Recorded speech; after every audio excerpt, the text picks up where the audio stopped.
સુરતમાં ફરી ઝડપાયો છે નકલીનો વેપલો।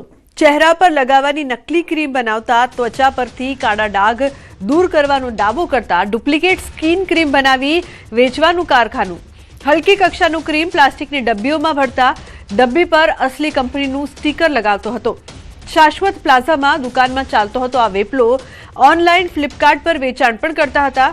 21 વર્ષીય યુવકની ધરપકડ કરવામાં આવી છે। તો હલકી કક્ષાનું ક્રીમ પ્લાસ્ટિકની ડબ્બીમાં ભરતો અને ઓનલાઈન વેચાણ પણ કરવામાં આવતું। ડબ્બી પર અસલી કંપનીનું સ્ટીકર લગાવવામાં આવતું। કીર્તેશ જોડાયા છે ફોન લાઈન પર। કીર્તેશ, નકલીનો વેપલો જે ચાલી રહ્યો છે સુરતમાં ધમધમાટ, શું વધુ માહિતી આ સમગ્ર મામલે? બિલકુલ, સુરતમાં એક પછી એક નકલી વસ્તુઓ પકડાઈ રહી છે। ખાવાની વસ્તુ હોય કે અન્ય વસ્તુ હોય, મરી મસાલા નકલી, ઘી નકલી, પનીર નકલી, માખણ નકલી, હવે કોસ્મેટિકનો સામાન નકલી પકડાયો છે। સુરતના પુના વિસ્તારની ઘટના છે કે જ્યાં ત્વચાને કોમળ અને ખીલ સહિતના કાળા ડાઘ મટાડવાનું કંઈક ક્રીમ નકલી બનાવી વેચવામાં આવતું હતું।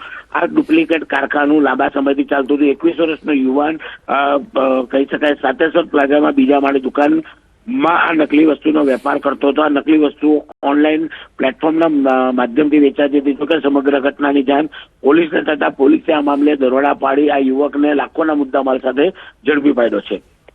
બિલકુલ, આભાર સમગ્ર માહિતી બદલ। તો જે પ્રકારથી નકલીનો વેપલો ચાલી રહ્યો હતો ત્યારે અનેક સવાલો ઉપસ્થિત થઈ રહ્યા છે।